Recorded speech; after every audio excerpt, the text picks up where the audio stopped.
प्यारे बच्चों, पीडब्ल्यू के अमेजिंग प्लेटफॉर्म पर आप सभी का स्वागत है। मेरा नाम है रिंकू कौशिक। अभी तक हमने मैकेनिक्स पढ़ा, मैकेनिक्स को जाना समझा, साथ ही साथ हमने ईएमटी को भी जाना और समझा। और आज का हमारा जो है वो है क्वेश्चन प्रैक्टिस सेशन। आज हम क्वेश्चन की प्रैक्टिस करेंगे, कुछ क्वेश्चंस देखेंगे, अच्छे क्वेश्चन देखेंगे। और आज का जो हमारा सेशन रहने वाला है वो रहने वाला है न्यूटन्स लॉ ऑफ मोशन पर और फ्रिक्शन फोर्स पर। यानी आज हम कुछ प्रॉब्लम करने वाले हैं, वो न्यूटन्स लॉ ऑफ मोशन और फ्रिक्शन फोर्स पर आज हम कुछ प्रॉब्लम देखने वाले हैं। तो आप अपनी एक तो क्वेश्चन प्रैक्टिस करते रहिए, क्योंकि आपका पेपर बहुत नजदीक आ चुका है। अब आपके पास गिने चुना टाइम है, लिमिटेड टाइम है आपके पास, तो इस समय को खराब ना करिएगा। जो बच्चा पिछले 6 महीने से कंटिन्यू पढ़ रहा है, उसने सब कुछ पढ़ लिया, तो कृपया करके आप अपना रिवीजन जरूर रखिएगा, ठीक है। ओवर कॉन्फिडेंस मत हो जाइएगा कि हाँ मैंने तो सब पढ़ रखा है, मैं सब कर लूंगा। देखो लिमिटेड टाइम है, बस आप अपना रिवीजन करते रहिए। जिसने सब कुछ पढ़ा हुआ है वो बच्चा रिवीजन करे, टेस्ट दे, रिवीजन करे, टेस्ट दे, बस इतना ही करे। देखो कोई भी नया टॉपिक तो अब शुरू करना ही नहीं है, बस आपको रिवीजन और टेस्ट देना है। टेस्ट जरूर देना है, डेली बेसिस पे एक टेस्ट देना है। और जैसा कि मेरा ऐसा मानना है, जिस समय आपका एग्जाम है, जिस टाइम पर आपका एग्जाम है, उसी समय आप टेस्ट देंगे तो अच्छे रिजल्ट आने के चांसेस बन जाते हैं। क्योंकि आप रेगुलर बेसिस पे उस समय आप पेपर दे रहे हैं घर पे। मान लो आपका 12 से 3 कोई पेपर है, 12 से 3 बजे तक आपका पेपर का टाइमिंग है, तो 12 से 3 ही आप मॉक टेस्ट दीजिए, ठीक है। ये छोटी बातें होती हैं, लेकिन इनका इंपैक्ट बहुत बड़ा देखने को मिलता है। टेस्ट जरूर देना है, रिवीजन करते रहना है, ठीक है। अगर आप कोई प्रॉब्लम कर रहे हैं और उस प्रॉब्लम में कोई नया फॉर्मूला लग जाए जो आपको नहीं आता, कोई क्वेश्चन कर रहे हैं उसमें नया फॉर्मूला लग रहा है, वो आपको नहीं आता, तो उस फॉर्मूले को नोट कर लो एक पन्ने पे और उसको देख लो। रोज उसको भी देखते रहना है। कोई नई प्रॉब्लम आ जाए, कोई नए तरीके डिफरेंट टाइप का क्वेश्चन आ जाए जो इससे पहले आपने सोल्व नहीं किया, तो उस क्वेश्चन को भी आप एक तरीके से लिख ले, नोट कर ले कि भाई इस क्वेश्चन को एक बार फिर से देख लेना है, ठीक है। वैसे तो एक पैटर्न है, जैम जो है उसी पैटर्न पर क्वेश्चन पूछता है। तो जो पैटर्न है उस पैटर्न को ढंग से एनालाइज करें कि किस प्रकार के क्वेश्चन किन टॉपिक से पूछ रहा है। जैसे जब आप देखेंगे तो आपको देखने को मिलेगा सेंटर ऑफ मास से क्वेश्चन पूछता है, मोमेंट ऑफ इनर्शिया निकालना पूछता है, ठीक है। कोलिजन पर एक क्वेश्चन आता है। तो इन पर क्वेश्चन आते हैं तो उनकी प्रैक्टिस करनी है, उन्हीं टॉपिक की प्रैक्टिस करनी है कि सेंटर ऑफ मास निकालना सीखो, ठीक है। आप कोलिजन पे प्रॉब्लम सोल्व करो, आप किस पर प्रॉब्लम करो, साथ ही साथ फिर आप मोमेंट ऑफ इनर्शिया पर प्रॉब्लम सोल्व करो। तो जिन पर रिपीटिशन में क्वेश्चन पूछ रहा है उन्हीं पर आपको थोड़ा ध्यान देना है, ठीक है मेरे बच्चों। तो आज का हम सेशन स्टार्ट करते हैं। तो आज मैं आपके सामने कुछ प्रॉब्लम लेके आया हूं, वो प्रॉब्लम देखते हैं, उनको सोल्व करते हैं। तो मेरे प्यारे बच्चों, आज का सेशन हम स्टार्ट करते हैं। चलो भाई, पहला क्वेश्चन आपके सामने ये रहा। The directed beam from a small but powerful searchlight placed on the ground tracks a small plane flying horizontally at a fixed height h above the ground with a uniform velocity v as shown in the figure below, ठीक है। If the searchlight start rotating with an instantaneous angular velocity omega naught at time t is equal to 0 when the plane was directly overhead, then at a later time t its instantaneous angular velocity omega t is given by। ये कह रहा है कि यहां पर हमारे पास एक search light है, ठीक है। ये सर्च लाइट है और इसके ऊपर से क्या जा रहा है, एक प्लेन जा रहा है और वो फिक्स हाइट पर है, ग्राउंड से फिक्स हाइट पर है h, यानी इसी h हाइट पर ये प्लेन जा रहा है। और कितनी रफ्तार से जा रहा है, v रफ्तार से जा रहा है, जो कि कांस्टेंट है, यूनिफॉर्म स्पीड से ऐसे जा रहा है। हमारे पास जो ये सर्च लाइट है जब बिल्कुल सिर पर था, यहां पर था, उस वक्त इसकी एंगुलर स्पीड क्या मानी है इस सर्च लाइट की, ओमेगा नोट। यानी जब प्लेन हमारे सिर पर था, यानी कि जब ये प्लेन हमारे बिल्कुल सिर के ऊपर है, यानी यहां पर है, यानी इस पॉइंट पर t इज इक्वल टू 0 पर, तो इसकी एंगुलर वेलोसिटी क्या मान ली थी, ओमेगा नोट। अब धीरे धीरे रोटेट कर रहा है, तो ये ओमेगा से रोटेट कर रहा है। कुछ समय के बाद ये यहां पर भी आएगा, प्लेन आगे बढ़ेगा। तो कह रहा है कि किसी भी टी टाइम पर आपको एंगुलर वेलोसिटी बतानी है इस सर्च लाइट की, क्या होगी। प्लेन आगे जाएगा तो ये भी रोटेट करेगा ना भाई, तो इसकी एंगुलर वेलोसिटी बतानी है। 4 ऑप्शन आपको दे रखे हैं, तो कौन सा ऑप्शन है जो करेक्ट होगा, ठीक है, जो भी सेशन को देख रहा है वो सबसे पहले स्क्रीन को क्या करना है, उसको स्क्रीन को पॉज कर देना है, क्वेश्चन को सोल्व करना है, फिर इसके बाद इसका सॉल्यूशन देखना है। ठीक है, चलो हम सॉल्यूशन देखते हैं क्या होगा। तो इसका जरा सॉल्यूशन देख लेते हैं मेरे प्यारे बच्चों। क्या होगा, दिमाग लगाना है भाई क्वेश्चन में एक बार, है ना, 2-4 मिनट सोचो कि कैसे करेंगे इस क्वेश्चन को, है ना। ठीक है, अच्छा मेरे को एक बात बताओ कि मेरे पास ये सर्च लाइट है, मेरे पास ये ग्राउंड है, ये ग्राउंड है, और यहां पर एक सर्च लाइट है इस प्रकार से। ठीक है, प्लेन यहां पर है, यहां पर है ये प्लेन इस प्रकार से, बिल्कुल बिल्कुल ऊपर। कितनी वेलोसिटी जा रहा है, v वेलोसिटी से। ठीक है, कितनी हाइट है उसकी, स्मॉल h हाइट आपको दे रखी ग्राउंड से इस प्लेन की। अब किसी समय के बाद ये प्लेन यहां पहुंचेगा भाई, ये प्लेन अब हमारा यहां पहुंच गया। ठीक है, अब यहां पहुंचा तो ये रोटेट भी कर रहा है, तो t टाइम पर ये रोटेट भी तो करेगा। अरे करेगा कि नहीं करेगा, ये रोटेट किया, कितना एंगल रोटेट किया, थीटा। कितने टाइम में किया, एक तरीके से t टाइम में रोटेशन होगा ना इसका। अरे होगा कि नहीं होगा, मान लेते हैं इसने थीटा रोटेट किया t टाइम के अंदर, इससे सर्च लाइट ने यहां पर ऐसे थी, अब ऐसे आ गई। तो जब ये रोटेट किया t टाइम में, तो ये दूरी कितनी ट्रेवल करी भाई, vt।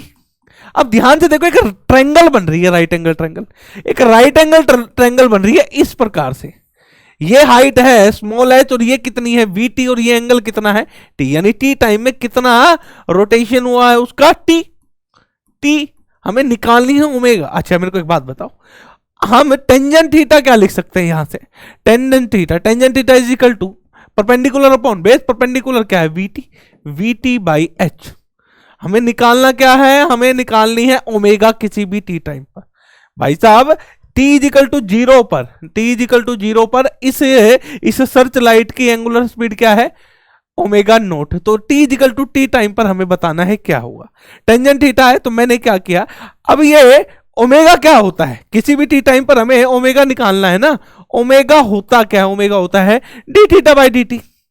अब मेरे को दिखाई दे रहा है कि थीटा और टी में एक इक्वेशन बन रही है, मैंने इसको क्या कर दिया, डिफरेंशिएट कर दिया। किसके रिस्पेक्ट में, टी के रिस्पेक्ट में डिफरेंशिएट किया। तो मैं क्या लिखूंगा, मैं यहां पर लिखूंगा टेंजेंट थीटा का डिफरेंशिएशन क्या होता है, सीकेंट स्क्वायर थीटा इंटू में D theta we by H D T. अरे भाई टी का भी तो डिफरेंशिएशन करेंगे हम, तो क्या बन गया यहां पर डी टी। ठीक है, अच्छा टाइम के रिस्पेक्ट में हम डिफरेंशिएशन कर रहे तो हम डायरेक्ट कैसे लिख सकते हैं इसको, ऐसे लिख सकते हैं ना, secant square theta D theta by D T is equal to we by H. अब सीकेंट स्क्वायर थीटा को हम क्या लिख सकते हैं, 1 प्लस टेंजेंट स्क्वायर थीटा, तो 1 plus tangent square theta D theta by D T is equal to we by H. और tangent theta हमारे पास ये रहा वी टी, ये इक्वेशन फर्स्ट और ये इक्वेशन सेकंड, और ओमेगा क्या है हमारे पास, ये equation third, T is equal to time D theta by D T को हम ओमेगा। तो इक्वेशन फर्स्ट और third put in equation second, equation first third put in equation second equation में हम रख देंगे। तो जैसे ही सेकंड इक्वेशन में रखेंगे तो हमारे पास क्या आया, 1 plus v by h t का होल स्क्वायर इनटू में omega is equal to we by h. ये लो भाई, tangent theta we by h ना, v by h into t ये रख दिया। ठीक है, ओमेगा क्या है, डी बाई डी थीटा, तो हमने सॉरी ओमेगा क्या है, D theta by D T. ठीक है, तो हमने इसको रख दिया। जैसे इसको हम रखेंगे तो हमारे पास ओमेगा की वैल्यू आ गई v by H divided by 1 plus v by h t का होल स्क्वायर। ठीक है, ये आया। अब मेरे को एक और बात बताओ जरा, अब ओमेगा नोट क्या है, इनिशियल वेलोसिटी। ऑप्शन में क्या दे रखा है हमें, ओमेगा नोट दे रखा है ना, ओमेगा नोट दे रखा है। तो ओमेगा की वैल्यू क्या होगी भाई, मेरे को एक बात बताओ जरा। हमारे पास ये प्लेन यहां पर है ना, और ओमेगा क्या है, एंगुलर वेलोसिटी। लीनियर वेलोसिटी और एंगुलर वेलोसिटी में क्या relation, v is equal to R omega. तो ओमेगा इनिशियल, यहां पर वेलोसिटी क्या है ये v, तो ओमेगा नोट को हम क्या लिख सकते हैं बताओ जरा, v बाई आर की जगह ये इसके अबाउट है ना, इसके अबाउट रोटेट कर रही है, तो r इज इक्वल टू क्या बन गया h। अरे यही तो बना। तो हमारे पास ये क्या बन जाएगा देखो जरा, ओमेगा यानी v by H, v by H, omega naught क्या बन गया, v बाई एच। अच्छा जी, अब यहां पर रख दो ओमेगा नोट की जगह, v बाई एच की जगह क्या आएगा, ओमेगा नोट। तो वो वैल्यू हम जब रखेंगे तो हमारे पास क्या बन गया, हमारे पास omega is equal to omega naught upon में omega naught square t square, और ये हमारे पास ओमेगा आ गया, यानी किसी भी टी टाइम का फंक्शन क्या आया, omega naught 1 plus omega naught square t square. Option a इसका करेक्ट आंसर है। ऑप्शन ए इसका क्या है मेरे प्यारे बच्चों, करेक्ट आंसर है। चलो भाई नेक्स्ट क्वेश्चन, नेक्स्ट क्वेश्चन आपके सामने ये रहा, कहां रह गया, ये रहा, ठीक है। अच्छा क्या क्या रहा है, a particle slides on the inside surface of A frictionless cone, the cone is fixed with its tip on the ground and it's axis vertical as shown in the figure below. The semi-vertex angle of the cone is alpha. If the particle moves in a circle of radius r naught without slipping downward, the angular frequency omega of this motion will be. तो omega की value क्या होगी, ये कह रहा है कि मेरे पास एक पार्टिकल है, उस पार्टिकल को मैंने यहां पर रख दिया, वो धीरे धीरे स्लाइड करके नीचे आने लगा। तो कह रहा है एक रेडियस है यहां पर, ये इस पर्टिकुलर पॉइंट पर ये घूमने लगा फिक्स रेडियस में आर नोट। देखो ये कह रहा है a particle slides on the inside surface of frictionless cone, एक पार्टिकल है वो स्लाइड करके नीचे आया, ठीक है। आगे कहता है the cone is fixed with it tip on the ground and its axis vertical as shown in the figure below. The semi vertex angle of the cone is alpha if the particle move in a circle of radius R naught, यानी slide करके नीचे आने लगा और यहां पर पहुंचा। जैसे यहां पर पहुंचा तो ये किस में मूव कर रहा है, सर्कल के अंदर मूव कर रहा है, जिसका रेडियस क्या है, आर नोट है, जिसका रेडियस क्या है मेरे प्यारे बच्चों, आर नोट है, ये हमें गिवन है। विदाउट स्लिपिंग, अब यहां पर जब ये सर्कल में मूव करने लगा, अब ये स्लिप नहीं कर रहा है, विदाउट स्लिपिंग डाउनवर्ड, नीचे की तरफ नहीं जा रहा है। The angular frequency of this motion will be, कह रहा है इस पार्टिकल की एंगुलर फ्रीक्वेंसी क्या होगी, यानी ओमेगा क्या होगा, वो आपको कैलकुलेट कर रहा है। यानी इस पॉइंट पर आकर आर नोट रेडियस पे आकर ये क्या करने लग गया, घूमने लग गया, किसमें, सर्कल में घूमने लग गया। अगर मैं इसकी बात करूं तो ये हमारे पास इस प्रकार का क्वेश्चन है, ये रहा, ये हमारे पास कौन दे रखी है, ये लो भाई कौन, ठीक है, और ये एक वर्टिकल एक्सिस है, और ये एंगल कितना बना रही है भाई, ये वर्टिकल एक्सिस हमारे पास कितना एंगल बना रही है। अगर मैं बात करूं इस वर्टिकल एक्सिस की, ये एंगल बना रही है अल्फा। अब पार्टिकल हमारे पास कहां है, पार्टिकल हमारे पास यहां पर है, कितना रेडियस है इस पार्टिकल का, यहां पर ये पार्टिकल है, रेडियस है इसका आर नोट। अब ये क्या है, सर्कल में घूम रही है, किस में घूम रही है, ये घूम रही है मेरे प्यारे बच्चों सर्कल में, इस प्रकार से सर्कुलर मोशन। अब सर्कल में घूम रही है ना, तो ये स्लाइड डाउन कर रही है, यानी यहीं पर ऐसे घूम रही है। अब कौन कौन से फोर्स लगेंगे भाई, पार्टिकल है, मास है, तो धरती माता फोर्स लगाएगी, कितना लगाएगी धरती माता फोर्स, mg, किधर लगाएगी, नीचे की तरफ। ये लो भाई धरती माता ने फोर्स लगा दिया। दूसरा ये पार्टिकल किसके साथ है, कौन पर अटैच है ना, सरफेस पर अटैच है, सरफेस पर अटैच है तो नॉर्मल फोर्स लगेगा, कैसे लगेगा, वर्टिकल लगेगा, ये लग गया इधर नॉर्मल। अब इसमें और कौन सा फोर्स लगेगा, सर्कल में घूम रही है, सेंट्रीपिटल है, फोर्स भी तो लगेगा, सॉरी सेंट्रीफ्यूगल है, फोर्स भी तो लगेगा। तो सेंट्रीफ्यूगल फोर्स कौन सा लगेगा, बाहर की तरफ कितना लगेगा, m R naught omega square, और ओमेगा की वैल्यू निकाल दी। अब ध्यान से देखना जरा, ये एंगल क्या है, अल्फा। तो मेरे को एक बात बताओ जरा मेरे प्यारे बच्चों, मेरे को एक बात बताओ, ये एंगल भी क्या बन जाएगा, अगर ये एंगल अल्फा है, अगर ये एंगल अल्फा है तो ये वाला एंगल क्या बन जाएगा, ये बन जाएगा 90 माइनस अल्फा। तो ये एंगल क्या बन गया, 90 माइनस अल्फा। बना के नहीं बना, और छोड़ो, ऐसे भी मत करो इसको ऐसे भी, मतलब भाई देखो कई प्रकार से हम इसको एंगल को ले सकते थे, जरा और लेते हैं इस एंगल को। अच्छा ये एंगल अल्फा है, अच्छा इसके पैरेलल मैंने एक और लाइन ऐसे निकाल दी। अगर ये एंगल अल्फा है तो मेरे को एक बात बताओ जरा, ये एंगल क्या बनेगा, ये भी अल्फा।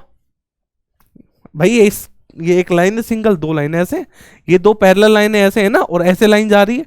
अगर ये एंगल अल्फा होगा तो ये एंगल भी तो अल्फा होगा, ये अल्फा है तो ये भी अल्फा। अच्छा ये अल्फा है तो ये एंगल कितना बन गया 90 माइनस अल्फा, और फिर ये एंगल कितना बन गया अल्फा।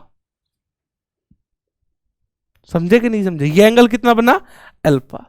तो अब इसका फ्री बॉडी डायग्राम बनाऊं, सिंपल सा इसका फ्री बॉडी डायग्राम बनाऊं। mg फोर्स नीचे लगा और इधर लगा क्या M are naught omega square, और एक फोर्स इधर लगा वो क्या लगा n। अब ध्यान से देखो जरा, ये एंगल कितना बन रहा है, ये है अल्फा। पार्टिकल किसमें है भाई साहब, सर्कुलर मोशन में घूम रही है, यानी जितना फोर्स इधर लगेगा उतना इधर लगेगा, जितना नीचे लगेगा उतना ही ऊपर लगेगा, सर्कुलर मोशन में है ना। तो जितना फोर्स इनवर्ड लगेगा उतना ही आउटवर्ड लगेगा। यानी मैंने इस n के दो कंपोनेंट किए, एक तो बना n कोस अल्फा और एक ऊपर की तरफ बना n साइन अल्फा। तो जितना फोर्स ऊपर होगा उतना ही नीचे होगा, यानी n साइन अल्फा किसके बराबर होगा mg के बराबर।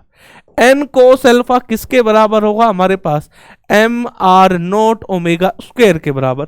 इन दोनों इक्वेशन को क्या किया, डिवाइड किया मैंने। क्या कर दिया, इन दोनों इक्वेशन को डिवाइड। जैसे ही डिवाइड किया तो क्या आया tan अल्फा। तो tan alpha is equal to g by are naught omega square. Omega की वैल्यू निकालनी है तो omega square is equal to g R naught tan alpha, और मेरे पास ओमेगा की वैल्यू क्या आ गई under root G by are naught tan alpha. ये आ गई, सिंपल सा क्वेश्चन था। तो कौन सा ऑप्शन करेक्ट है इसमें, g by are naught tan alpha, यानी ऑप्शन ए इसका करेक्ट आंसर है, क्योंकि ऑब्जेक्ट हमारा सर्कल में घूम रहा है।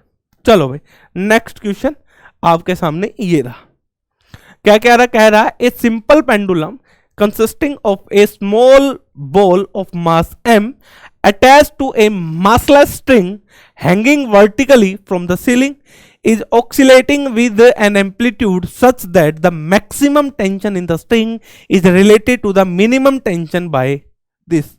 ठीक है, अच्छा जी आगे कह रहा है what is the value of the maximum tension in the string, यानी टी मैक्सिमम की वैल्यू बतानी है। क्या होगी, mg/2 होगा, 3mg/2 होगा, 3mg/4 होगा, या फिर 3mg होगा, यानी टी मैक्सिमम की वैल्यू क्या होगी। कह रहा है एक सिंपल पेंडुलम, ठीक है, of a small ball of mass M attached to a massless string. कैसी स्ट्रिंग है, मासलेस है, hanging vertically from the ceiling. ठीक है भाई, इज ऑक्सीलेटिंग, कह रहा है ऑक्सीलेट कर रहा है, is oscillating with an amplitude such that the maximum tension in the string is related to the minimum tension. ठीक है, ये कह रहा है कि मेरे पास एक सिंपल पेंडुलम है, ये लो भाई, ये हमारे पास सिंपल पेंडुलम। इस सिंपल पेंडुलम की लेंथ मान ली हमने L, और इस सिंपल पेंडुलम का मास क्या है, मास हमारे पास है m। कितना मास है भाई, मास हमारे पास इसका क्या है, स्मॉल m। अब ये सिंपल पेंडुलम है भाई, पेंडुलम है तो ये क्या करेगा, क्या करेगा भाई, ये ऑक्सीलेट करेगा। ठीक है, जाएगा ये ऐसे, ऐसे जाएगा, ऐसे जाएगा और ऐसे ही ऑक्सीलेट करेगा। अच्छा टी मिनिमम कब होगी, टेंशन मिनिमम कब होगी, और टेंशन मैक्सिमम कब होगी, ये मेरे को एक बात सोचने वाली। जब इस बॉल को जैसे रिलीज करूंगा, जब ये बिल्कुल वर्टिकल हो जाएगा, उस वक्त है इस रस्सी में जो टेंशन होगी वो मैक्सिमम। और टेंशन मिनिमम कब होगी, जब इसको छोड़ूंगा, जब ये अपने एक्सट्रीम पोजीशन पे होगा, या तो यहां पर हो ये, या फिर यहां पर हो, तो इस पोजीशन पर इसमें टेंशन क्या होगी, मिनिमम होगी। मैक्सिमम कब होगी, यहां पर होगी, मिनिमम कब होगी, यहां पर होगी। मान लो मैंने थीटा एंगल पर इसको छोड़ा, इस वक्त इसके अंदर जो टेंशन प्रोड्यूस हो रही है वो है मिनिमम। अब इसके अंदर इस वक्त जो टेंशन प्रोड्यूस हो रही है वो है मैक्सिमम। ठीक है, यहां पर जो जब ये बिल्कुल वर्टिकल हो रहा है उस वक्त जो टेंशन है वो क्या है, मैक्सिमम। क्लियर ना, बहुत ज्यादा बढ़िया। अब इसमें कौन कौन से फोर्स लगेंगे, इसमें मास है तो धरती माता कितना फोर्स लगाएगी भाई, mg। कितना फोर्स लगाएगी, mg। ये एंगल थीटा, तो ये एंगल क्या बनेगा, थीटा। तो मेरे को एक बात बताओ, तो ये एंगल क्या बनेगा? थीटा। तो mg के दो कंपोनेंट बनेंगे, mg कोस थीटा और एक इधर बनेगा, वो बनेगा mg साइन थीटा। अब ऑब्जेक्ट तो ऐसे जा रहा है, इसका मतलब जितना फोर्स ऊपर लग रहा है उतना ही नीचे लग रहा है, यानी टी मिनिमम किसके बराबर है? वो है mg कोस थीटा की, पहली इक्वेशन। अब देखो जरा, जब ये यहां पर आया, इसको छोड़ दिया गया तो यहां पर आया, यहां पर आया, इस वक्त कौन कौन से फोर्स है? इसमें काइनेटिक एनर्जी भी है, इसमें mg फोर्स, यानी एक तो mg फोर्स लगेगा, वो किधर लगेगा? वो लगेगा नीचे की तरफ mg। नंबर दूसरा फोर्स कौन सा लग रहा है भाई? इसके अंदर सेंट्रीफ्यूगल फोर्स लग रहा है। अरे ऐसे जाएगा ना, कितना फोर्स लगेगा वो नीचे की तरफ? वो फोर्स लगेगा m, लेंथ क्या है? l, m l r note, गलत लिख दिया, m l omega square, m l omega square. यानी अगर मैं यहां पर बात करूं तो टी मैक्सिमम कितना होगा? तो टी मैक्सिमम की वैल्यू आ गई हमारे पास mg प्लस में m l ओमेगा स्क्वायर। ये रही इक्वेशन सेकेंड। हमें गिवन क्या है? वो गिवन है T maximum is equal to 2 times of T minimum, ये हमें गिवन है, ये इक्वेशन थर्ड है। तो equation second, first second put in equation third, equation first second put in equation third, third equation में हम रखेंगे। तो थर्ड इक्वेशन में हम रखेंगे तो हमारे पास क्या बन जाएगा? यहां से ये बन गया कि mg प्लस में ml omega square is equal to 2mg cos theta. ये लो भाई इक्वेशन नंबर 4। टी मैक्सिमम की वैल्यू निकालनी है। देखो टी मैक्सिमम निकल जाएगा, ये ml ओमेगा स्क्वायर आ जाए तो निकल जाएगा। तो यानी इस ml स्क्वायर, यानी ये थीटा भी नहीं है, ये थीटा भी हटे। एक और दिख रही है। अब जो ये पेंडुलम है, ये कौन से फोर्स के अंडर भाई घूम रहा है? ग्रेविटी की वजह से घूम रहा है ना। मोशन जो है वो ग्रेविटी की वजह से है ना इसका। अब ग्रेविटी कैसा फोर्स है भाई? ग्रेविटी हमारा कंजर्वेटिव टाइप फोर्स है, यानी यहां पर जो ऑब्जेक्ट है जिसका मास m है और सिंपल पेंडुलम यानी उसका जो मोशन है वो ग्रेविटी की वजह से, यानी सिंपल पेंडुलम है, ठीक है। यानी यहां पर सिंपल पेंडुलम पे जो फोर्स लग रहे हैं वो सारे के सारे कैसे फोर्स हो गए? वो सारे कंजर्वेटिव फोर्स हुए। यानी जब कभी किसी सिस्टम पर सारे कंजर्वेटिव फोर्स लगे तो वहां पर क्या लगा सकते हैं? टोटल एनर्जी कंजर्वेशन लगा सकते हैं। तो हम यहां पर क्या लगा सकते हैं? Total energy conservation. Total energy conservation किस सिस्टम पे लगा सकते हैं हम? टोटल एनर्जी कंजर्वेशन उस सिस्टम पे लगा सकते हैं जिस पर केवल और केवल कंजर्वेटिव टाइप फोर्स लग रहे हैं। जिस सिस्टम पर केवल और केवल कंजर्वेटिव टाइप फोर्स लग रहे हैं तो आंख बंद करके आप टोटल एनर्जी कंजर्वेशन लगा दो। एमजी जो फोर्स है वो कैसा है हमारा? कैसा है एमजी? mg फोर्स है हमारा कंजर्वेटिव टाइप। ग्रेविटेशनल जो फोर्स है वो कंजर्वेटिव टाइप है। तो हम यहां पर टोटल एनर्जी कंजर्वेशन भी लगा सकते हैं, तो हम वो लगाएंगे क्योंकि एक और इक्वेशन चाहिएगी। तो टोटल एनर्जी इज कंजर्व्ड, वो क्या रहेगी? कंजर्व्ड रहेगी, ठीक है। यानी जितनी इनिशियल एनर्जी थी उतनी ही क्या रहेगी? Final energy. अब इनिशियल एनर्जी ये हमारे पास ओरिजिन है, ठीक है। ओरिजिन से पोटेंशियल एनर्जी होगी यहां पर, क्योंकि जब एक्सट्रीम पोजीशन पर होता है तो ऑब्जेक्ट रेस्ट पर होता है। जब पेंडुलम अपनी एक्सट्रीम पोजीशन पर जाता है उस वक्त वो किस पे होता है? रेस्ट पे होता है। तो इसमें केवल पोटेंशियल एनर्जी है क्योंकि ओरिजिन है। ये ओरिजिन है। कितना है? इस L, ये लेंथ L है ना, इसका एक कंपोनेंट ले लिया, ये क्या बन गया भाई? L कोस थीटा। ये हाइट बन गई, यानी इतनी हाइट पर है। तो मेरे को एक बात बताओ, इनिशियल एनर्जी क्या है इसके अंदर? काइनेटिक एनर्जी इनिशियल प्लस में potential energy initial. Kinetic energy initial तो 0 है, तो टोटल एनर्जी इनिशियल क्या बन गई? Minus mgl cos theta. अब माइनस क्यों लिखा भाई? अरे भाई ये रेफरेंस लाइन है ना, रेफरेंस लाइन से ऊपर पोटेंशियल एनर्जी को पॉजिटिव लिखते हैं, रेफरेंस लाइन से नीचे हम नेगेटिव लिखते हैं। अब ये ऑब्जेक्ट यहां से यहां पहुंचा, अब इसके अंदर वेलोसिटी भी है, इसके अंदर वेलोसिटी भी है और इसके अंदर क्या है हमारे पास? इसके अंदर पोटेंशियल एनर्जी भी है, ठीक है। अब दूसरी लिखो जरा, यानी EF हमारे पास कितनी है? EF है काइनेटिक एनर्जी फाइनल प्लस में पोटेंशियल एनर्जी फाइनल। अच्छा, काइनेटिक एनर्जी फाइनल यानी हाफ mv स्क्वायर प्लस में पोटेंशियल एनर्जी फाइनल कितना होगा मेरे प्यारे बच्चों, बताओ। पोटेंशियल एनर्जी फाइनल यानी माइनस का, यानी माइनस mgl, माइनस mgl। अब ये सर्कल में घूम रही है ना एक तरीके से। v और ओमेगा में रिलेशन पता है हमें, यानी v किसके बराबर होगा, l ओमेगा। तो v की जगह हम यहां पर रखेंगे तो मेरे पास E टोटल फाइनल क्या बन गई, half m l square omega square plus, plus की जगह यहां हमारे पास क्या आ गया, माइनस mgl। ठीक है, ये दोनों वैल्यू इसमें रख देंगे। ये हमारे पास इक्वेशन नंबर 5 है।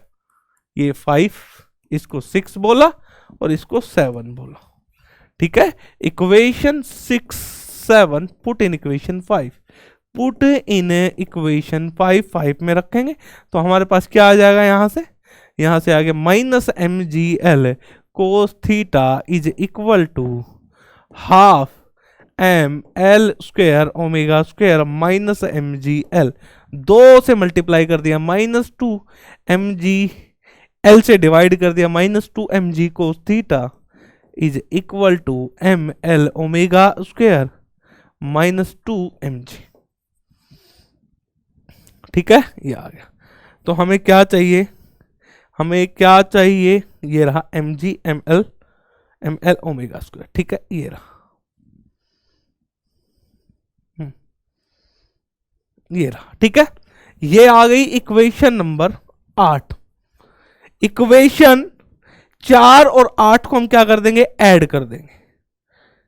4 और 8 को हम क्या कर देंगे, ऐड कर देंगे। Now adding equation 4 and 8, now adding equation 4 and 8, 4 और 8 को हम क्या कर देंगे, ऐड कर देंगे। 4 इक्वेशन क्या है, लिख देते हैं अपन 4 equation, mg plus ml omega square is equal to 2 mg cos theta, mg plus ml omega square is equal to 2 mg cos theta. अच्छा जी, इक्वेशन 8 क्या है, ये रही, ml omega square minus 2 mg, ml omega square minus 2 mg is equal to minus में 2 mg cos theta. ये रहा, minus में 2 mg cos theta, minus 2 mg, ये रहा माइनस 2 mg कोस थीटा। हाँ, ये रहा। ठीक है, अब इसको देखो जरा, इसको मेरे को क्या करना है, यहां पर प्लस का यहां पर माइनस को, इसको 2 से मल्टीप्लाई कर दो। पूरी इक्वेशन को किससे मल्टीप्लाई कर दो, 2 से मल्टीप्लाई कर दो। हमने कहीं तो गड़बड़ कर दी इसके अंदर, हमने इसके अंदर कहीं तो गड़बड़ करी है, क्योंकि ये तो 0 बन जाएगा, ये भी कहीं ना हमने इसमें गड़बड़ कर दी है। एक बार देख लेते हैं हमारे पास क्या गड़बड़ बैठ रही है। ठीक है, अच्छा जी, एक बार चेक कर लेते हैं। mg plus ml square 2 mg cos theta. ठीक है, यहां तक क्लियर है, यानी इसको हम ऐसे भी लिख लेते हैं, ml omega square is equal to 2 mg cos theta minus mg। अरे यार, 2 है ना इसमें, मल्टीप्लाई में करने की क्या जरूरत है, मल्टीप्लाई, अरे भाई हमने करने की क्या जरूरत है। देखो यहीं पे हमने इसको गलत लिख दिया। देखो पहली इक्वेशन को देखना जरा, पहली इक्वेशन उठा के लिखी थी हमने, ये रही हमारे पास, mg plus ml omega square 2 mg cos theta था, तो mg plus ml square 2 mg था, ये 2, यहां पर ये 2 भूल गए थे। मैं कह रहा था ना कहीं हमने गड़बड़ कर दी। ठीक है, तो इसको ऐड कर देंगे, जब ऐड करेंगे तो ये से ये कट गया भाई। ठीक है, हमारे पास यहां पर क्या आ गया, ये आ गया 2 ml omega square minus mg is equal to 0, तो ये बन गया ml ओमेगा स्क्वायर mg। ठीक है, ये आ गया। ये हमारे पास क्या है, इक्वेशन नंबर, इसको 9 नाम दे देते हैं। चाहिए क्या, टी मैक्सिमम चाहिए था भाई। टी मैक्सिमम क्या है, mg plus ml omega square. T maximum की ही वैल्यू निकालनी थी, और टी मैक्सिमम हमारे पास क्या है, mg प्लस, अरे यार ये 2 भूल रहे हैं यार, तो हमारे पास ये बन गई mg/2। ठीक है, हाँ, mg प्लस में ml ओमेगा स्क्वायर, देखो 2 मैक्सिमम, ये रहा। ठीक है, और हमने और एम एल ओमेगा स्क्वायर की वैल्यू निकाली ही है, तो टी मैक्सिमम की वैल्यू आ गई एम जी प्लस में एम जी बाई टू, तो यहाँ पर 3mg/2 और ये आ गया टी मैक्सिमम। देखो भाई एनर्जी कंजर्वेशन कब लगा सकते हैं ये पता होना चाहिए, जब कभी केवल और केवल किसी सिस्टम पर कंजर्वेटिव फोर्स लग रहे हैं तो एनर्जी, टोटल एनर्जी कंजर्वेशन हम लगाएंगे। वहां पर हम क्या लगाएंगे, टोटल एनर्जी कंजर्वेशन हम वहां पर अप्लाई करेंगे जब कभी किसी सिस्टम पर केवल कंजर्वेटिव फोर्स लग रहे हो। ठीक है, ग्रेविटेशनल जो फोर्स है वो कंजर्वेटिव फोर्स है, इलेक्ट्रोस्टैटिक जो फोर्स है वो कंजर्वेटिव फोर्स है, स्प्रिंग के अंदर जो फोर्स है वो कंजर्वेटिव फोर्स है। ठीक है, फ्रिक्शन फोर्स है वो नॉन कंजर्वेटिव है, यानी किसी सिस्टम पर फ्रिक्शन फोर्स भी लग जाए तो टोटल एनर्जी कंजर्वेशन हम नहीं लगा सकते। ठीक है, चलो भाई नेक्स्ट क्वेश्चन आपके सामने ये रहा। अच्छा, कौन सा करेक्ट ऑप्शन था भाई, इसमें ऑप्शन पे और लगा लो भाई, ऑप्शन बी इसका करेक्ट आंसर। चलो नेक्स्ट क्वेश्चन, नेक्स्ट क्वेश्चन आपके सामने ये रहा। क्या कह रहा है, ए रेन ड्रॉप फॉलिंग, अच्छा, a rain drop falling vertically under gravity gathers moisture from the atmosphere at a rate given by this, where m is the instantaneous mass, t is the time and k is a constant.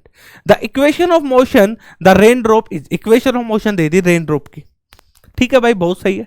If drop start falling at t is equal to 0 with 0 initial velocity, ठीक है भाई, initial mass m naught equal to m naught क्या है 2 ग्राम, k की value क्या है 12 ग्राम पर second cube, g की वैल्यू क्या है 1000 सेंटीमीटर पर second square, the velocity v of the drop after 1 second. ये कह रहा है कि मेरे पास एक बारिश की बूंद है, बारिश की बूंद वो गिरने लगी, जैसे वो बारिश की बूंद जब गिरने लगी उसका जो मास है वो टाइम के साथ बढ़ने लगा।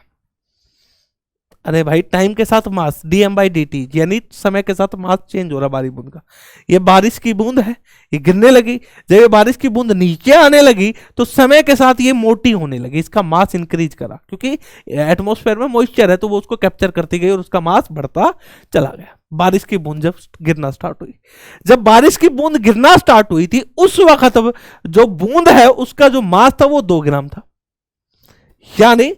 यानी क्वेश्चन क्या है, क्वेश्चन कह रहा है कि मेरे पास ये बारिश की बूंद है, ये t इक्वल टू 0 पर गिरने लगी, जब ये गिरने लगी उस वक्त इसके अंदर जो वेलोसिटी थी वो 0 यानी रेस्ट से स्टार्ट हुई। इस वक्त इसके अंदर जो मास है वो m नोट के बराबर है, वो कितना है 2 ग्राम, ये हमें गिवन है। लेकिन जैसे जैसे ये बारिश नीचे आने लगी तो इसका मास बढ़ने लगा, और मास कितनी रेट से बढ़ रहा है dm/dt, ये हमें गिवन है kt स्क्वायर, और k की वैल्यू हमें पता है वो है 12 Gm/3। ये यानी मास इसका बढ़ रहा है, और कह रहा है ये जो बारिश की बूंद गिर रही है इसकी इक्वेशन ऑफ मोशन है, ये गिर रही है ना, ये नीचे आ रही है ना, तो इसकी हमें क्या दे दी, equation of motion, equation of motion. अरे भाई F equal to m a क्या है, इक्वेशन ऑफ मोशन ही है, वही दे दी हमें, समझे ना, वही हमें दे दी। तो हमें क्या दे दी इसने, इक्वेशन ऑफ मोशन दे दी। इक्वेशन ऑफ मोशन क्या दे रखी है, वो कह रहा है m dv/dt प्लस में v dm/dt is equal to mg, हमें इक्वेशन ऑफ मोशन दे दी। अब इक्वेशन ऑफ मोशन दे ही दी, अब भाई आधा काम तो इसने खुद ही कर दिया। ये कह रहा है कि 1 सेकंड के बाद मेरे को बताओ इस पानी की बूंद की वेलोसिटी क्या होगी। 0 से स्टार्ट हुआ, 1 सेकंड गिरा, तो उस वक्त इसकी रफ्तार क्या होगी। ठीक है, 250 सेंटीमीटर पर सेकंड, 500 सेंटीमीटर पर सेकंड, 750 सेंटीमीटर पर सेकंड, 1000 सेंटीमीटर पर सेकंड, रफ्तार क्या होगी। तो इक्वेशन ऑफ मोशन से स्टार्ट होगा भाई, ये इक्वेशन ऑफ मोशन है, इसको सोल्व कर लो आ जाएगा। अब ये इक्वेशन ऑफ मोशन हमें किस में दे रखी है, dv/dt यानी वेलोसिटी की फॉर्म में दे रखी है ना यार, सारा काम तो करके दिया है इसने, सारा काम तो हमें इसने करके दिया है। अरे भाई दिया है कि नहीं दिया, बिल्कुल दिया है, m dv/dt v plus dm/dt is equal to mg, यानी हमें क्या दिया है, m dv/dt प्लस में v dm/dt is equal to mg। m से डिवाइड कर दो भाई, m से डिवाइड करूंगा तो dv/dt प्लस में यहां पर हमारे पास क्या आ गया v/m, और ये है dm/dt is equal to mg। और हमें क्या गिवन है, dm by D T given है, वो क्या है, के टी स्क्वेयर। ये वैल्यू उठाकर इसमें रख दो, तो हमारे पास जो डिफरेंशियल इक्वेशन आई वो D V by D T is equal to we by M, और ये आ गया K T square is equal to, अरे भाई m से डिवाइड कर रहे हैं ना, तो यहां पर m थोड़ी आएगा भाई, m से मैंने पूरी इक्वेशन को डिवाइड किया ना, तो यहां पर तो केवल g बचेगा, इस पूरी इक्वेशन को m से डिवाइड किया, तो ये क्या आ गया g। अब m जो है वो क्या है, टाइम का फंक्शन है, यानी इस पानी की बूंद का जो है, बारिश की जो ये बूंद है हमारे पास, इसका जो मास है वो टाइम के साथ चेंज कर रहा है, और टाइम के साथ चेंज कर रहा है, तो हमें वो लिखना पड़ेगा। तो एक इक्वेशन आई पहली।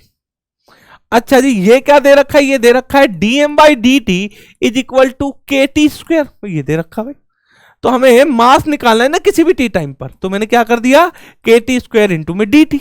अब किसी भी टी टाइम पर निकालना तो हम क्या कर देंगे, इसका इंटीग्रेशन करेंगे, तो मास क्या आएगा m, और यहां पर हमारे पास क्या इक्वेशन आई, के टी की पावर 3/3, के टी की पावर 3/3 प्लस में सम कांस्टेंट। अब इनिशियल कंडीशन क्या है वो हमें लगानी पड़ेगी भाई, क्योंकि कांस्टेंट टर्म निकालना है, तो इनिशियल कंडीशन हमें अप्लाई करनी पड़ेगी। तो इनिशियल कंडीशन अप्लाई करते हैं, तो क्या दे रखा है, t इज इक्वल टू 0 पर ऑब्जेक्ट का मास क्या है, m नोट।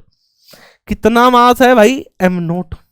तो m की जगह क्या आ गया, m नोट, और यहां पर हमारे t इज इक्वल टू 0, ये तो 0 बन गया, यानी c की वैल्यू क्या आ गई, m नोट। c की वैल्यू उठाकर यहां रख दो, जैसे ही यहां पर रखेंगे तो m की जो वैल्यू आई वो कितनी आ गई, वो आ गई m नोट प्लस में के टी की पावर 3/3, m नोट प्लस में के टी की पावर 3/3। अब देखो ध्यान, जितने भी डाटा दे रखे हैं ना वो सीजीएस यूनिट में दे रखे हैं, तो हमें ऐसा यूनिट में क्यों कन्वर्ट करेंगे भाई, सब कुछ सीजीएस में दे रखा है तो सीधा अप्लाई करेंगे ना, है ना। चलो भाई, अब देखो जरा अप्लाई, के की वैल्यू 12 और m नोट की वैल्यू 2 यहां पर रख देते हैं। जब हम यहां पर रखेंगे तो m यानी किसी भी टी टाइम पर जो पानी की बूंद का जो मास है वो कितना बनेगा, ये 2 प्लस में 12 टी की पावर 3/3, और ये कितना आ गया 4, तो M T is equal to 1 plus 2 T की पावर 3। ठीक है, ये आ गया। अच्छा जी, ये यहां पर पुट करना पड़ेगा इस इक्वेशन, क्योंकि इस इक्वेशन को सोल्व करना है। ये आगे इक्वेशन नंबर 2। तो equation second put in equation first, पहली इक्वेशन में रख दो, तो ये बन गया D V by D T plus में देखो भाई, जो भी क्वेश्चन आप सोल्व करोगे ना, तो सबसे पहले मैं जब क्वेश्चन दिखाता हूं तो आपको स्क्रीन को रोक देना है, 2-4 मिनट अपना दिमाग लगाना है, उस प्रॉब्लम को सोल्व करनी है, फिर उसके बाद जो मैं सॉल्यूशन करा रहा हूं वो चेक करना है। ऐसा नहीं है भाई क्वेश्चन पढ़ लिया मेरे साथ साथ लिखते चले जाओ, लिखना नहीं है, दिमाग लगाओ, अप्लाई करो जो कॉन्सेप्ट पता है आपको, कि आप कर पा रहे हैं कि नहीं कर पा रहे। ठीक है, चलो, तो हमारे पास ये आ गया। ठीक है, अच्छा जी, हमने लिख दिया। अब देखो जरा भाई, तो हमारे पास क्या था, D by D T V के टी स्क्वेयर, ऊपर देखो के की वैल्यू क्या है 12, के की वैल्यू क्या है 12, यानी 12 T square divided by M, M कितना आया 2, 1 प्लस 2 टी की पावर 3, वी के साथ मल्टीप्लाई में देखो ये।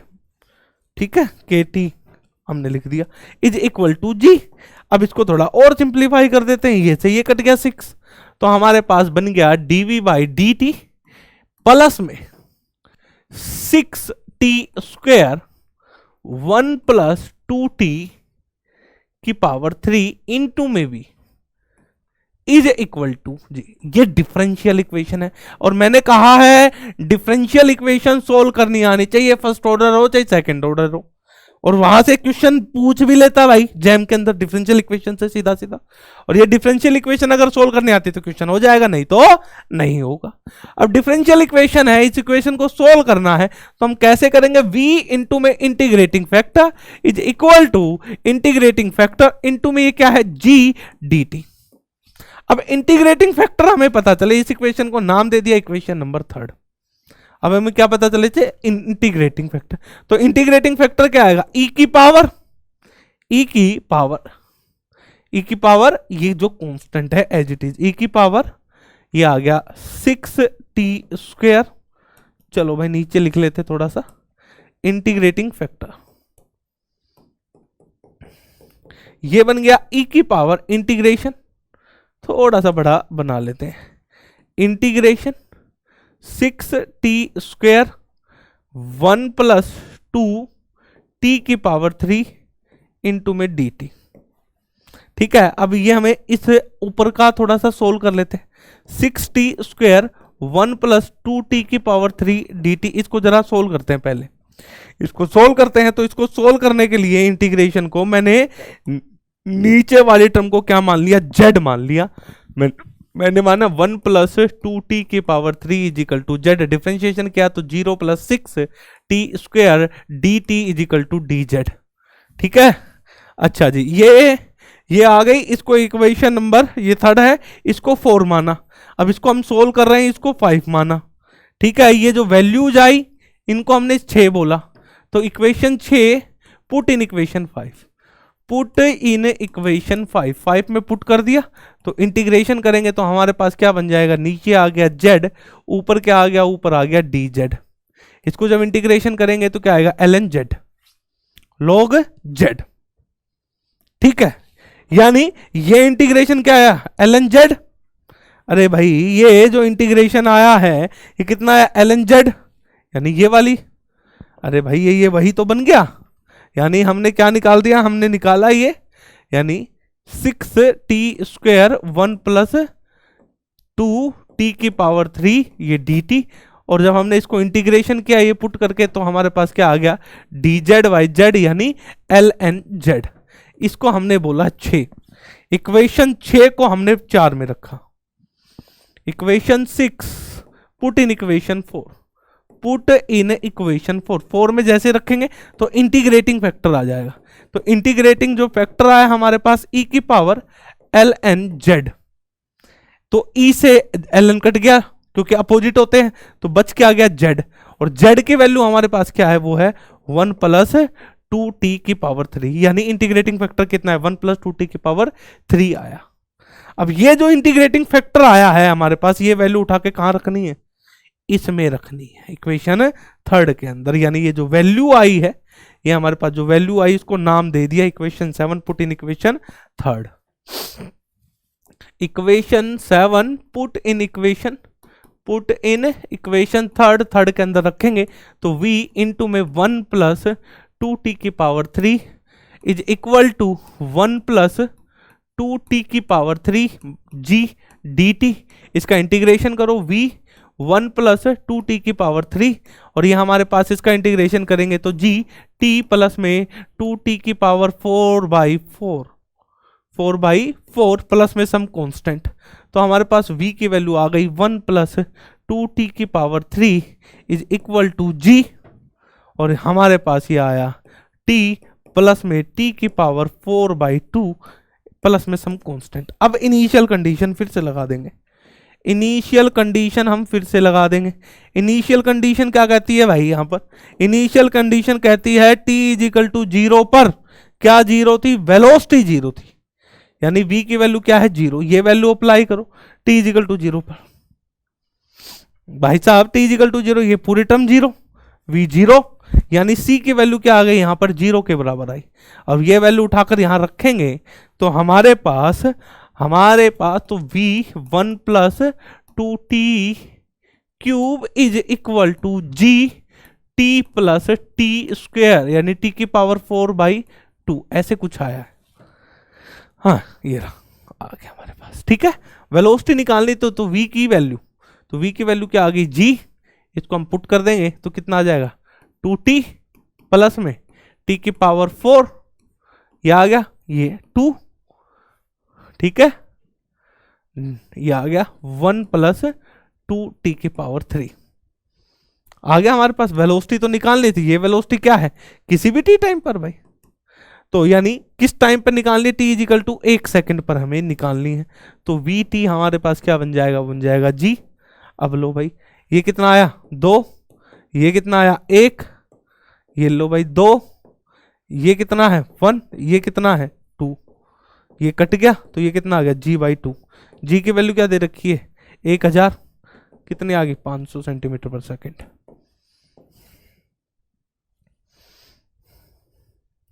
जी की वैल्यू देखो, आ जाओ भाई, जी की वैल्यू कितनी दे रखी है, ये रही 1000, ठीक है। ये लो भाई,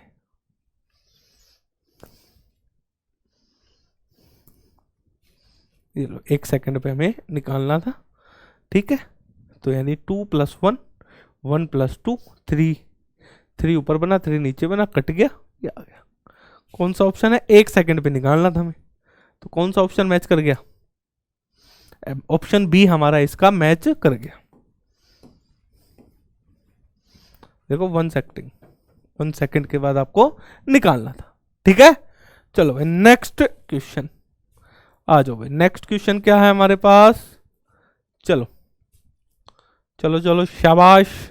नेक्स्ट क्वेश्चन ये रहा, क्या कह रहा है, कह रहा है a block a is able to slide on the frictionless incline of angle theta and length L kept inside an elevator going up with uniform velocity v।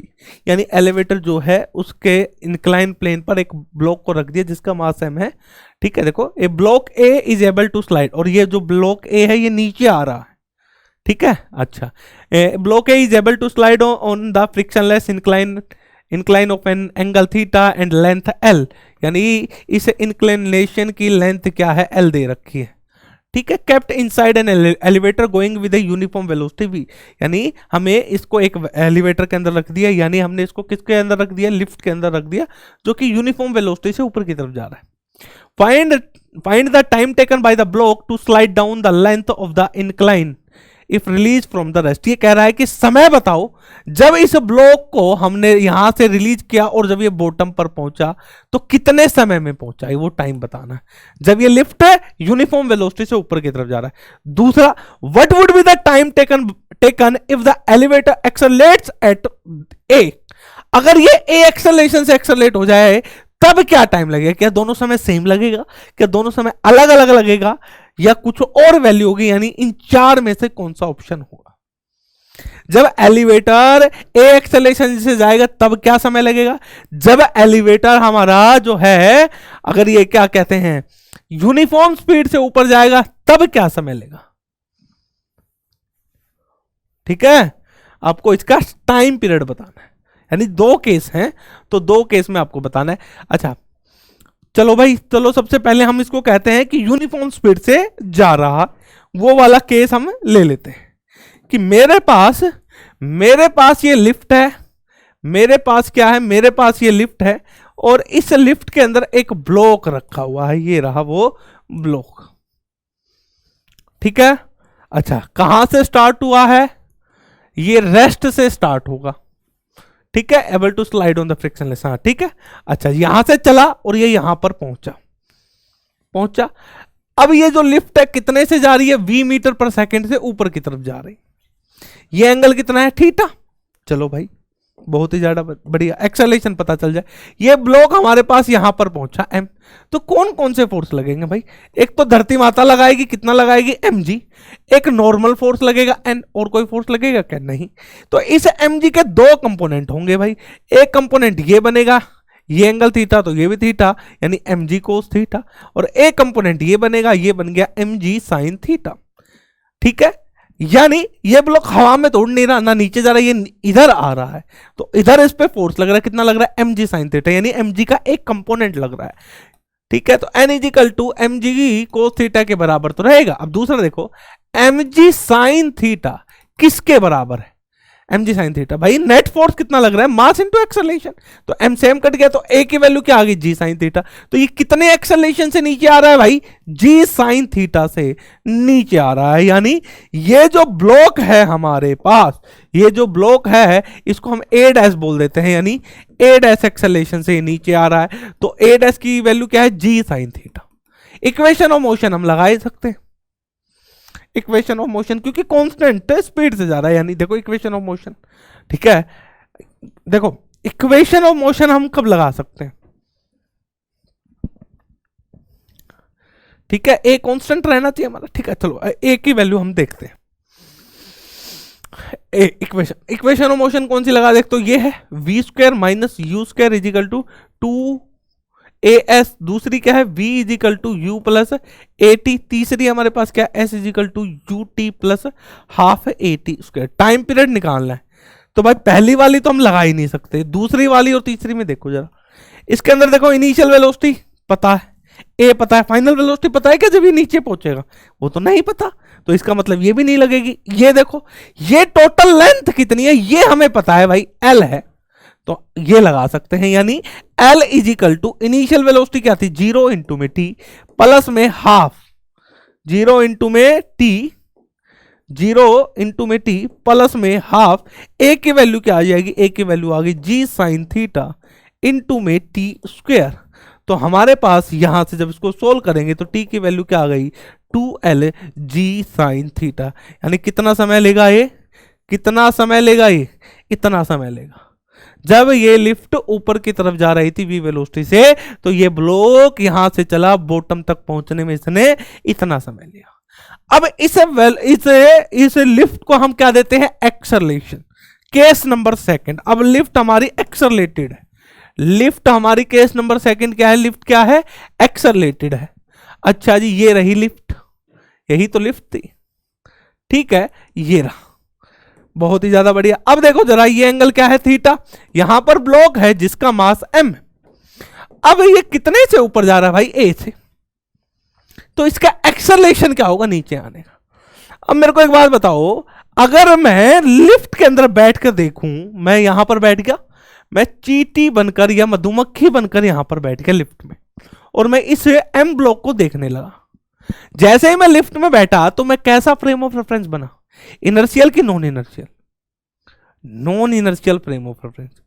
जब कभी मैं non inertial frame of reference में हूं तो कौन सा force लगाना पड़ेगा, सूडो फोर्स। और सूडो फोर्स किस डायरेक्शन में लगता है, जिस डायरेक्शन में फ्रेम का एक्सेलरेशन है उसकी अपोजिट डायरेक्शन में सूडो फोर्स लगता है। और सूडो फोर्स किसके बराबर होता है, जिस ऑब्जेक्ट को देख रहे हैं उसका मास और जितने एक्सेलरेशन फ्रेम ऑफ रेफरेंस के उससे मल्टीप्लाई कर दो। ये हम पहले पढ़ चुके हैं, दोबारा पढ़ रहे हैं। तो हम यहां पर क्या लगाएंगे, साथ ही साथ सूडो फोर्स भी लगाएंगे, यानी ये ऑब्जेक्ट चींटी बनकर जब यहां पहुंचा बैठा और मैं इस ऑब्जेक्ट को देख रहा हूं, तो यहां पर कौन कौन से फोर्स लगेंगे, एक तो धरती माता ने लगाया है mg, एक नॉर्मल लगा n, और कौन सा एक सूडो फोर्स लगेगा, क्योंकि मैं कैसे फ्रेम में हूं, नॉन इनर्शियल फ्रेम में, non inertial frame of reference में बैठा हूं। जब भी non inertial frame of reference में होऊंगा तो कौन सा फोर्स लगाऊंगा, तो मैं सूडो फोर्स लगाऊंगा। और सूडो जो फोर्स है वो किसके बराबर है भाई, सूडो जो फोर्स है वो mass of the object into acceleration of frame of reference. Object का मास क्या है m, एक्सेलरेशन क्या है, और किसके अपोजिट लगता है, जिस डायरेक्शन में, जिस डायरेक्शन में फ्रेम ऑफ रेफरेंस की एक्सेलरेशन है उसकी अपोजिट में। यानी फ्रेम ऑफ रेफरेंस की एक्सेलरेशन ऊपर है तो सूडो फोर्स किधर लगेगा, नीचे की तरफ। किधर लगेगा, नीचे की तरफ, यानी कितना लगेगा m इंटू ए। अब इसके दो कंपोनेंट कर लो भाई, ये थीटा, तो इसके फिर से दो कंपोनेंट बन जाएंगे भाई। एक तो इधर बनेगा, क्या बनेंगे दो कंपोनेंट, एक बनेगा एम ए कोस थीटा, दूसरा क्या बन गया एम जी कोस थीटा। इसी प्रकार इसके भी दो कंपोनेंट बनेंगे, एक बन गया एम जी साइन थीटा, और एक जो सूडो फोर्स है एम ए उसका भी तो एक कंपोनेंट आएगा, वो आ गया हमारे पास इधर, कितना आ गया एम ए साइन थीटा। नेट फोर्स किसके बराबर होगा भाई, इधर इधर कौन सा फोर्स लग रहा है, यानी f equal to m, f is net force क्या है एम ए साइन थीटा, एम ए साइन थीटा प्लस में M G sine theta. Net force को क्या लिख सकते हैं एम इंटू ए डैश, तो ये आ गया एम ए साइन थीटा प्लस में एम जी साइन थीटा। अच्छा जी एम से एम कट गया, ए डैश की वैल्यू आ गई A sine theta plus G sine theta, और यहां पर अगर मैं बात करूं तो मैंने साइन थीटा कॉमन ले लिया और ये आ गया ए प्लस जी, तो ये हमारे पास एक्सेलरेशन आ गया। फिर से इक्वेशन ऑफ मोशन लगाएंगे, कौन सी, s equal to U T plus half a t square. अच्छा जी लेंथ टोटल क्या है ये एल, इनिशियल वेलोसिटी क्या है 0, तो हम यहां पर लिखेंगे तो L इजिकल टू हाफ, ये आ गया A plus G sine theta into T square.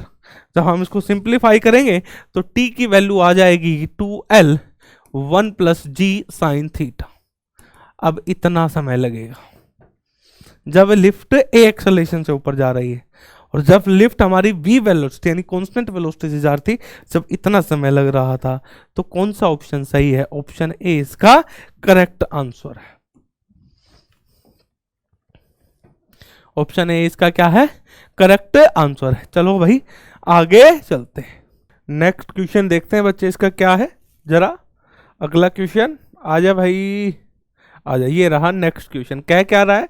कह रहा है an insect travels up a hemispherical surface very slowly. See figure. The coefficient of friction between the insect and the surface is 1/3. If the line joining the center of the hemispherical surface to the insect make an angle alpha with the vertical, the maximum possible value of alpha is given by. कह रहा है कि जो एक insect है वो ऊपर की तरफ चढ़ रहा है, ठीक है। जब ऊपर की तरफ चढ़ रहा है तो मैक्सिमम कितना चढ़ सकता है, यानी जो अल्फा की वैल्यू वो मैक्सिमम कितनी हो सकती है, यानी यहां से इंसेक्ट चला और ये मैक्सिमम कहां तक जाएगा, ये मैक्सिमम कहां तक जाएगा, ठीक है, वो हमें बतानी है, यानी अल्फा मैक्सिमम की वैल्यू बतानी है। चलो भाई ये रहा हमारे पास हेमिस्फेरिकल, ठीक है। अच्छा जी, ये रहा। अब इंसेक्ट चला और यहां पर पहुंच गया, मैक्सिमम मान लो यहां तक पहुंचा, ठीक है। और ये वर्टिकल के साथ कितना एंगल बना रहा है? अल्फा। अब इस पे फोर्स कौन से लगेंगे? एक तो नीचे फोर्स लगेगा, कितना लगेगा? mg। अच्छा मेरे को एक बात बताओ, इस mg के कंपोनेंट कितने होंगे? 2 कंपोनेंट बनेंगे। और इसके अलावा कौन सा फोर्स लगेगा? नॉर्मल। किधर लगेगा भाई? नॉर्मल ऊपर की तरफ। और कौन सा? mg फोर्स के 2 कंपोनेंट है, एक तो ये है हमारे पास mg कोस अल्फा, और एक हमारे पास ये बन गया mg sine alpha. mg sine alpha इसे नीचे लाना चाहता है, इसे नीचे लाना चाहता है, तो फोर्स ऑफ फ्रिक्शन किधर लगेगा? ऊपर की तरफ, यानी इस पर यहां पर क्या लगेगा? फोर्स ऑफ फ्रिक्शन, ठीक है। और वो कितना होता है? म्यू एन, इतना ही तो होता है फोर्स ऑफ फ्रिक्शन। यानी एक समय ऐसा आएगा कि mg साइन अल्फा अगर ज्यादा हो जाएगा फोर्स ऑफ फ्रिक्शन से, तो क्या जाएगा? नीचे आने लग जाएगा ना, यही तो बात है, फोर्स ऑफ फ्रिक्शन से ज्यादा हो जाएगा। यानी ये जो पॉइंट है इसके लिए मैक्सिमम है, यहां पर फोर्स ऑफ फ्रिक्शन और mg साइन अल्फा जो है वो बराबर है, यानी मैक्सिमम यहां तक ये जा सकता है। यानी f किसके बराबर है? वो है mg साइन अल्फा के बराबर। और अगर मैं बात करूं f क्या होता है? वो होता है म्यू n, और ये बन गया mg साइन अल्फा। अच्छा जी, इक्वेशन फर्स्ट, n क्या बनेगा? नॉर्मल फोर्स जितना ऊपर उतना ही नीचे, यानी n की वैल्यू कितनी है? ये हमारे पास mg cos alpha, that is the equation second. Equation second put in equation first, put in equation first. पहली इक्वेशन में इसको रख देंगे, तो जैसे ही पहली इक्वेशन में हम इसको रखेंगे तो हमारे पास क्या बन गया? Mu mg cos alpha is equal to mg sine alpha, और mg से mg कट गया हमारे पास, mu is equal to sine alpha by cos alpha, तो mu is equal to tan alpha, और म्यू की वैल्यू क्या दे रखी है हमें? 1/3 दे रखी है, और हम टेन अल्फा को क्या लिख सकते हैं? Cot alpha is equal to 1/3। अरे भाई हम टेन अल्फा 1 रेसिप्रोकल, यानी इसको हम ऐसे लिखेंगे तो यही तो बन जाएगा, यानी कोट अल्फा की वैल्यू क्या आ गई? यहां से हमारे पास 3 के बराबर आ गई, ठीक है। कोट अल्फा की वैल्यू क्या आ गई हमारे पास? 3 के बराबर आ गई, ठीक है। कोट अल्फा क्या आ गया? 3 के बराबर आ गया। तो ऑप्शन हमारा क्या है? ए ऑप्शन इसका करेक्ट आंसर है, ठीक है, क्योंकि टेन अल्फा किसके बराबर है? 1/3 के आया। चलो भाई नेक्स्ट क्वेश्चन ये कह रहा है, a block a with mass 100 kilogram is resting on a another block B of mass 200 kilogram as shown in figure. A horizontal rope tied to a wall holds it. The coefficient of friction between A and B is 0.2 while coefficient of friction between B and the ground is 0.3, the minimum required force F to start moving B will be. ये कह रहा है कि कितना minimum force लगाऊं मैं B पर ताकि वो मूव करना स्टार्ट कर जाए। यानी यहां पर मिनिमम फोर्स निकालना है कि ये एफ जो है कितना मिनिमम लगाऊं ताकि बी क्या कर जाए, मूव करना स्टार्ट कर जाए, मूव करना क्या कर जाए, स्टार्ट कर जाए। मैंने क्या किया, इस पूरे बॉक्स को एक सिंगल बॉक्स मान लिया, पूरे के पूरे बॉक्स को मैंने क्या किया, एक सिंगल बॉक्स माना। अब सिंगल बॉक्स का मास कितना होगा मेरे प्यारे बच्चों, मैंने ये सिंगल बॉक्स माना, इसे इधर फोर्स क्या लग रहा है भाई साहब, मिनिमम फोर्स लगेगा ना, कितना मिनिमम लगाना है। और फोर्स ऑफ फ्रिक्शन किधर लगेगा, इधर लगेगा, और इसमें क्या लगेगी, टेंशन टी भी इधर लगेगी। यानी मिनिमम फोर्स कितना लगाऊं, यानी इसके बराबर होना चाहिए ताकि ये मूव कर जाए। तो मिनिमम फोर्स है टेंशन प्लस में force of friction, force of friction, क्योंकि भाई फोर्स इधर लगाऊंगा तो ऑब्जेक्ट इधर जाना चाहेगा, सरफेस फ्रिक्शन इधर लगाएगी। अच्छा जी, फ्रिक्शन फोर्स किसके बराबर होगा, इसका टोटल मास कितना होगा, एक का 100 है दूसरे का 100 है, यानी टोटल मास कितना है 300। तो नीचे कितना लगेगा 300 जी, ऊपर क्या लगेगा n, ठीक है। तो f की वैल्यू क्या होगी यहां पर म्यू n, और म्यू की वैल्यू क्या दे रखे ग्राउंड के साथ 0.3, यानी 3/10 इंटू में 300 जी। ये लो भाई, हमारे पास फोर्स ऑफ फ्रिक्शन कितना आ गया, ये आ गया 900। अरे जी की वैल्यू 10 ले ली है ना, 3 3 जा 90 है ना, 900। अच्छा अब लो टेंशन टी और निकालो भाई, जब तो मामला सेट होगा। अब मैंने ये इंडिविजुअल ब्लॉक्स लिए, मैंने ये इंडिविजुअल ब्लॉक भी लिया, ये रहा ब्लॉक इंडिविजुअल, ये बी है और ये क्या है ए है। ए पर टेंशन टी इधर लग रहा है, अच्छा जी। बी पर फोर्स इधर लगा रहा हूं तो बी आगे जाना चाहता है, तो इस पर धरती ने फोर्स ऑफ फ्रिक्शन इधर लगाया। अब इस सरफेस ने भी तो इस पर फोर्स ऑफ फ्रिक्शन लगाया, किधर लगाया, इधर लगाया एफ ए। अब ये वापस लगाएगी, किधर लगाएगी, इधर लगाएगी। जितना मैक्सिमम फ्रिक्शन फोर्स लगाएगी वो किसके बराबर होगा, टेंशन, क्योंकि बी में मोशन आना चाहिए भाई। यानी टी किसके बराबर होगा हमारे पास, एफ ए के बराबर। अच्छा एफ ए की वैल्यू क्या होगी यहां पर, इसका मास कितना दे रखा हमें, ए ऑब्जेक्ट का मास दे रखा है 100 किलोग्राम, यानी ये कितना है 100, यानी नीचे कितना लगेगा 100 जी, ऊपर कितना लगेगा, ऊपर लगेगा एन डैश। तो फोर्स ऑफ फ्रिक्शन जो एफ ए लिख रहा है वो कितना लगेगा, म्यू एन डैश, और एन किसके बराबर आएगा 100, यानी म्यू 100 जी के बराबर आएगा। और म्यू की वैल्यू क्या दे रखी है 0.2, इन दोनों के बीच में कितनी है ये 0.2 है, कहां दे रखी है, ये रही, ठीक है। तो हमारे पास ये कितना आ गया 2/10 इंटू में 100 इंटू में 10, 0 से 0 कट गया, तो हमारे पास एफ ए की वैल्यू कितनी आ गई 200।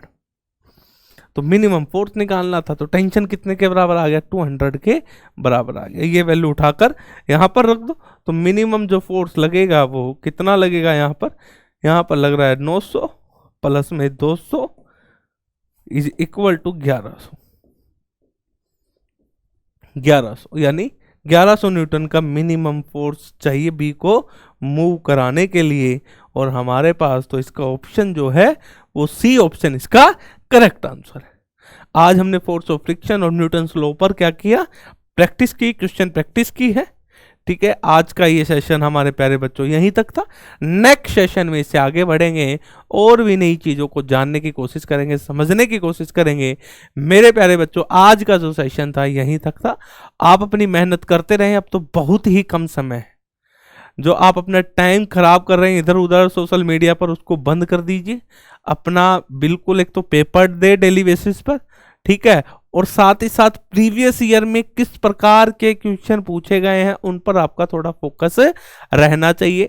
उन्हीं प्रकार के क्वेश्चन आप करें, उन कॉन्सेप्ट के इर्द गिर्द आप क्वेश्चन करें जिस प्रकार के प्रीवियस ईयर क्वेश्चन पूछे गए हैं जेम के अंदर, ठीक है प्यारे बच्चों। तो आज के लिए ये सेशन यही था। नेक्स्ट सेशन में कुछ नई चीजों के साथ आपके सामने प्रेजेंट रहेंगे, तो आप अपनी मेहनत करते रहें। Thank you very much.